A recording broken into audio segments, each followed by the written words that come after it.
WarCraft was one of the biggest strategy game hits of 1994. It combined building with combat in a fantasy setting and wrapped it all up with frantic real-time play. Now Blizzard is preparing to expand upon that success with WarCraft 2. We recently had a chance to talk with creative director Ron Millar to find out why WarCraft and Dune 2 fans will be invading software stores this December. WarCraft 2 will run on a different but similar engine to its predecessor. The graphics have been bumped up to SVGA, giving the units more detail and allowing you to see more terrain. That's a good thing, since the maps in WarCraft 2 will be 4 times larger than before. A map editor will be included with the game, along with a unit editor that will have a somewhat wider scope than that of the first WarCraft. The most commonly requested addition for WarCraft's sequel has been more races, elves and dwarves in particular. Adding complete races would have taken up too much memory, so instead, the orcs and humans will get allies to bolster their ranks. The way we dealt with the races, since we couldn't really fit 4 entire races in and all their units and buildings, we sort of intermixed the races. The human side is more like the human allies. They have dwarves and elves and humans all working together, and as you progress in the game, you'll start to see more and more elves, more dwarves. Like, the first thing you come across would be like an elfish archer. That's how we sort of, put the races in like that. On the orc side, they have ogres and trolls. In place of the spearmen, we have these troll axe throwers, and in place of the wolf riders on their side, we have ogres. So, like, we're starting at the land units are starting, and the ships out in the ocean are taking on the different races. Even though it's sort of the same side, it's more of an allies kind of thing now. Keeping the game down to 2 main races is allowing the design team to add a host of new features.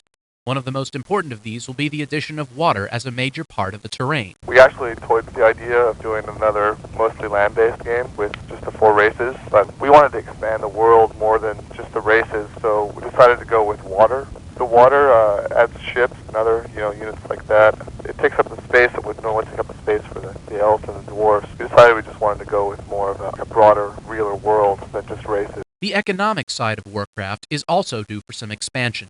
In addition to gold and lumber, you must also seek out ore on the land. The seas will also be valuable, for underneath the waves lies a 4th resource, oil. Oil is going to be handled a little differently to some of the other resources. You actually have to build an oil tanker, sort of like a water peon.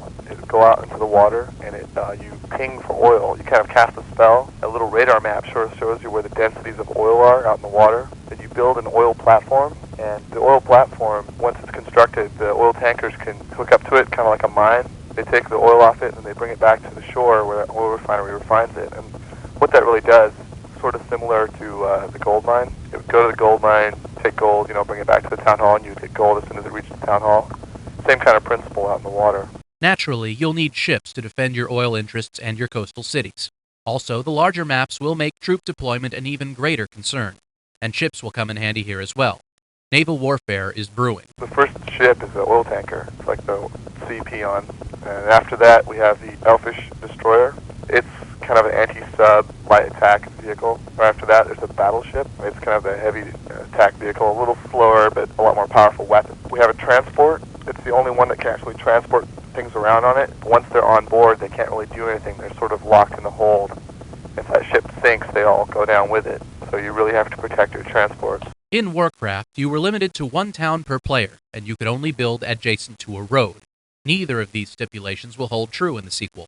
In WarCraft 2, you will be able to build anywhere you can move a grunt to, allowing you to set up multiple towns on different land masses.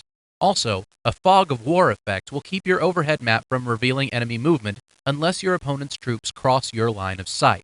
The old strategy of exploring and retreating just won't cut it anymore. In the first game, you could upgrade some of your buildings to give yourself stronger weapons, better defenses, and faster horses. In the sequel, upgrading your buildings can actually give your units new abilities, including magic. And now, the buildings kind of progress differently, too. You start off with the regular footman, like a soldier, the elfish archer, and then right after that, you progress to knights.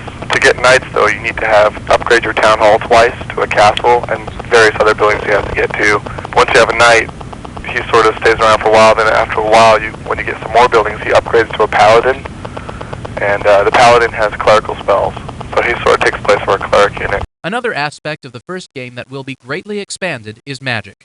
Spells were invaluable in the first WarCraft, and its sequel will include a host of new magics that can affect the terrain as well as units. You might cast explosive runes on the ground, and only your team would see the magical effect of that. Another team that walked onto that area, they would explode, kind of like a trap. Another one of those ideas was drain magic board. So the same kind of idea, but when someone else's wizard walked into the area, it would drain all his magic, or any magical beings that were summoned up, their magic would get drained down really rapidly, and then it would fizzle out, the spell. But some other concepts were locusts. Those would eat through your trees. Fear, mind control.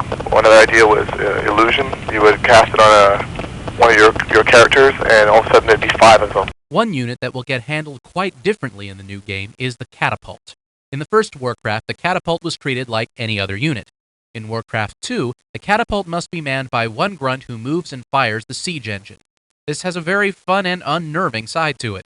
Kill the grunt, and you can capture your opponent's siege engine, assign one of your grunts to it, and turn it against its original owner. If you're like us, you've already got friends you're dying to do that to. Finally, WarCraft 2 will feature an expanded multiplayer game as well. At least 4 players will be able to compete on a net, with the possibility of up to 7. The maximum number of players isn't a technical problem, but a gameplay issue. We're going to attempt to have 7 people, up to 7 people playing at a time. We're not exactly sure how feasible that's going to be on the maps. I mean, that might be I don't think it's going to be a technical issue, more or less a gameplay issue. If there's 7 people all playing on a map, are they going to bump into one another? Is there going to be too much chaos, If too much chaos sounds like a lot of fun to you, WarCraft 2 will be just what you're looking for. Nearly every aspect of the original game is being enhanced or expanded. WarCraft 2 is scheduled to ship in December, so until then you can count the days and drool, and watch for more coverage in future episodes of IE.